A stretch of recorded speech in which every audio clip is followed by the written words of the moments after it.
किसानों की तमाम सरदारी, विभिन्न सियासी पार्टियों से ताल्लुकात रखने वाले सम्मानित शख्सियत, उत्तर प्रदेश सैनिक बोर्ड से जो ताल्लुकात रखते हैं वो सम्मानित पदाधिकारीगण, श्रद्धेय आचार्य जी, मेरी दोनों प्यारी छोटी बहन अंजू जी, रेणु जी, मेरे सामने बैठे वंदना के योग्य चरण स्पर्शी बुजुर्गों, नौजवान साथियों, प्यारे बच्चों, बहुत ही कुशलता के साथ इस सभा की निजामत कर रहे आदरणीय वकील गजेंद्र सिंह जी, बहुत देर से सम्मानित मंच यहाँ पर बैठा है और जो सम्मानित हाजरीन है, मैं बीच में बैठकर एक बात आज सोच रहा था कि मंच की जो चेयर्स की संख्या है वो लगातार बढ़ती जा रही है और चूंकि प्रिय गौरव जी ने जो उत्तरदायित्व अपने आप में निर्धारित किया था,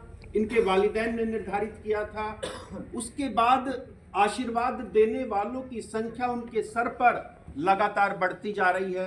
मेरा सबसे बड़ा सौभाग्य और उस सौभाग्य में आपका हस्ताक्षर कि वो मंच हमेशा इतना बड़ा हो और इसके सर पर इतने हाथ आए कि वो हमेशा बड़े से बड़े होता चला जाए। मैं बहुत संक्षिप्त तौर पर अपनी बात को वहाँ उस पवित्र और पावन दहलीज पर जब हम आए और आप लोग जो आगंतुक आए हैं, आदरणीय साहब सिंह जी से लेके मेरे बड़े भाई कुलदीप जी, शौकिंदर जी, मनोज जी, अगर आप लोगों के आने पर रमाला केठा लूम तुगाना की किसी व्यक्ति का, किसी सम्मानित व्यक्ति का नजर आप पर ना पड़ी हो, हम लोग आपकी पवित्र और पावन दहलीज पर कदमों को महसूस न कर पाए हो, इसके लिए मैं एज ए खाप चौधरी उस बात के लिए क्षमा चाहते हुए इसके बाद में अपनी बात की शुरुआत करता हूँ। एक बहुत बड़े हस्ताक्षर की 4 पंक्ति, जिंदगी दी है तो जीने की कला भी देना, जिंदगी दी है तो जीने की कला भी देना, पांव बख्शे हैं तो तौफी के सफर भी देना, कि गुफ्तगू तूने सिखलाई थी उससे पहले गूंगा था मैं, कि गुफ्तगू तूने सिखलाई थी उससे पहले गूंगा था मैं, अगर बोलूंगा तो बातों में असर भी देना, बातों में असर भी देना।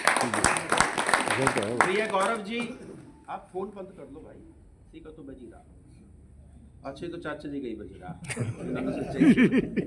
सम्मानित बुजुर्गों, नौजवान साथियों, निश्चित तौर पर अभी मुझसे पूर्व के सम्मानित वक्ता बहुत बड़े हस्ताक्षर आदरणीय कुलदीप जी और शौकिंदर जी पढ़ाई लिखाई का और खेल की आपस में तुलना कर रहे थे।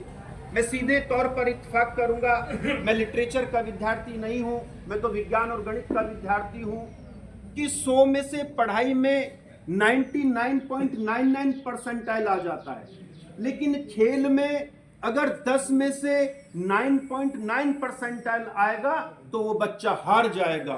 खेल में अपना सर्वस्व उड़ेल देना पड़ता है, या तो चित है या पट है, पूरे जोश के साथ, पूरी हिम्मत के साथ, पूरी सामर्थ्य के साथ, पूरी आराध्य के साथ आपको सारा का सारा दाना देना पड़ेगा, तभी आप गोल्ड के हकदार होंगे।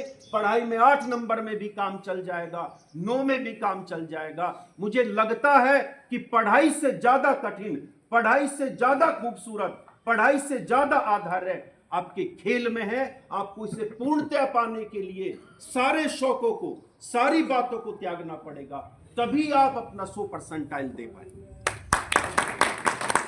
सम्मानित बुजुर्गों, नौजवान साथियों, एक बात कि जीवन में अहम नहीं आने देना है, किसी को भी किसी क्षेत्र में अहम नहीं आने देना है। आप लोग जो सम्मानित हाजरीन, जो कद यहां पर बैठे होने वाले व्यक्तियों का निर्धारित करती है, वो बेस्ट होता है।